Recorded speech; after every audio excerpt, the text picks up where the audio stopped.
ফের মালদায় শুটআউট। তৃণমূল নেতা খুনের সাক্ষীকে কি খুনের চেষ্টা করা হয়েছে? তৃণমূল নেতা খুনে সাক্ষী তৃণমূল কর্মীকে গুলি করে খুনের চেষ্টা।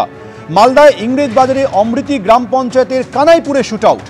10ই জুলাই ইংরেজ বাজারে লক্ষ্মীপুরে খুন করা হয়েছিল তৃণমূল নেতা আবুল কালাম আজাদকে। গ্রেফতার করা হয়েছিল কাজী গ্রাম পঞ্চায়েতের তৃণমূল সদস্য মাইনুল শেখকে। মূল সাক্ষী ছিল আতিমুল মমিন। পারিবারিক বিবাদ, রাজনীতির কোনো যোগ নেই বলে তৃণমূলের দাবি। অন্যদিকে বিজেপির দাবি ভাগাভাগির লড়াই।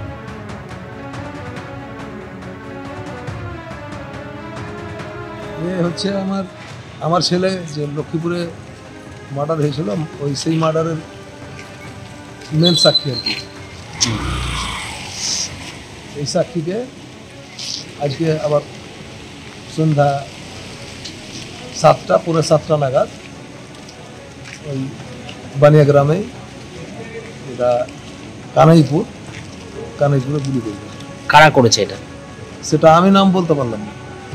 যারা আপনার ছেলেকে খুন করেছিল তারাই কি? ঠিক বলতে পারলাম না, আমি বলতে পারলাম না। ওর মুখেই স্টেটমেন্ট দিতে। আপনার ছেলের মেন সাক্ষী ছিল এরাই? ওনার সামনে আপনার ছেলেকে মারা হয়েছিল? কি গুলি করা হয়েছে? হ্যাঁ, গুলি করা হয়েছে। কাকুরগাছির বিজেপি কর্মী অভিজিৎ সরকার খুনের মামলায় তৃণমূল বিধায়ক পরেশ পাল ও 2 তৃণমূল কাউন্সিলর স্বপন সমাদ্দার ও পাপিয়া ঘোষের আগাম জামিনের বিরুদ্ধে এবার সুপ্রিম কোর্টে আবেদন। 21শে আগস্ট ওই 3 অভিযুক্তের আগাম জামিন মঞ্জুর করে কলকাতা হাইকোর্ট। বিচারপতি জয় সেনগুপ্তের সেই রায়ের বিরোধিতা করে দেশের সর্বোচ্চ আদালতের দৃষ্টি আকর্ষণ করলেন নিহত বিজেপি কর্মীর দাদা বিশ্বজিৎ সরকার।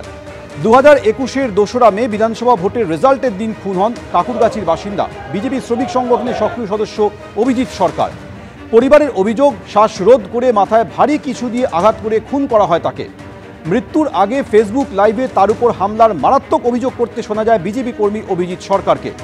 পরে কলকাতা হাইকোর্টের নির্দেশে ঘটনার তদন্তভার নেয় সিবিআই।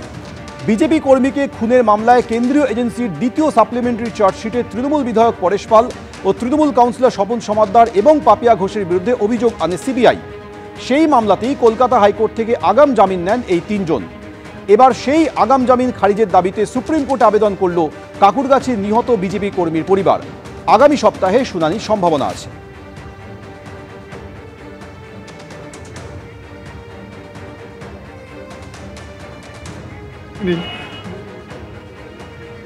এরকম খুনি আসামি পরেশ পাল, এমএলএ পরেশ পাল, কাউন্সিলর স্বপন সমাদ্দার, পাপিয়া ঘোষ, এদের মতো খুনিরা যদি সমাজে ঘুরে বেড়ায় সাধারণ মানুষের জীবনের কি হবে?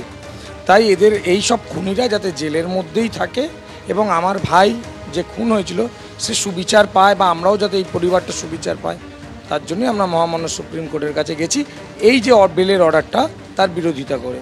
মানে প্রসেস এখনো কি হয়েছে? মামলা ফাইল হয়ে গেছে, তাদের নোটিশ ইস্যু করা হবে, হ্যাঁ হিয়ারিং হবে। কিন্তু সিবিআইয়ের ভূমিকা নিয়ে কি বক্তব্য আপনার? বেশ কিছু ভুল রয়েছে, এটা তো মানে কোনো জায়গা নেই এটার পিছিয়ে যাওয়ার, অনেক কিছুই ভুল এরা করেছে যার জন্য আসামিদের সুবিধা হয়ে গেছে। এই পরেশ পাল, স্বপন সমাদ্দাররা আজকে যদি একটু ঠিক করে তারা তদন্ত করতো তাহলে কিন্তু আজকে এরা জেলের মধ্যেই থাকতো। বেল যে পেয়ে গেল তাতে সিবিআইয়েরও কোনো লুপহোলস ছিল মনে? নিশ্চয়ই ছিল তো বটেই। আমি তো এখনও আপনার কাছে বলছি যে তারা যে চার্জশিটটা দিল এবং ব্যাংশাল আদালতে গিয়ে বললো অ্যারেস্ট করার প্রয়োজন নেই, তারা তদন্তে সাহায্য করেছে। কতবার তদন্তে তারা গেছিল, সেখানেই তো দেখুন না ফল্ট আছে। তো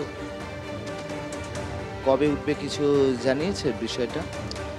আশা করছি আগামী সপ্তাহে যদি হয় ভালো, নাহলে তো ছুটি পড়ে যাচ্ছে, তাহলে পুজোর পরেই হতে পারে। আগেও বলেছি, এখনও বলবো একই কথা, সে তার যতদূর যাওয়ার, যেখানে যাওয়ার ইচ্ছা যাক। আমরা ভগবান বিশ্বাসী মানুষ, ভগবানের উপর বিশ্বাস করি, তাই আগামী দিনে তার বিচার ভগবানই করবে। অবশ্যই এর আগে হাইকোর্টও যে দেখেছেন আপনারা রায় দিয়েছে, এরপরে আশা করি সুপ্রিম কোর্টও তাই রায় দেবে। এগুলো আইনি প্রসেস। ওরা মানে পরেশদা, পাপিয়া এরা নির্দোষ, রাজনৈতিক উদ্দেশ্য প্রণোদিতভাবে তাদের নাম জড়িয়ে দেওয়া হয়েছে। তো ফলে পরেশদা যেখানে নির্দোষ, পাপিয়া যেখানে নির্দোষ, এরা রাজনৈতিক উদ্দেশ্য প্রণোদিতভাবে জড়াবার চেষ্টা করছে। বাকিটা আইনের পয়সা আমরা যেমন লড়ে নেব, তেমনি মানুষ জানেন আসল ঘটনা কি, ফলে এগুলো কোনো ছাপ ফেলবে না।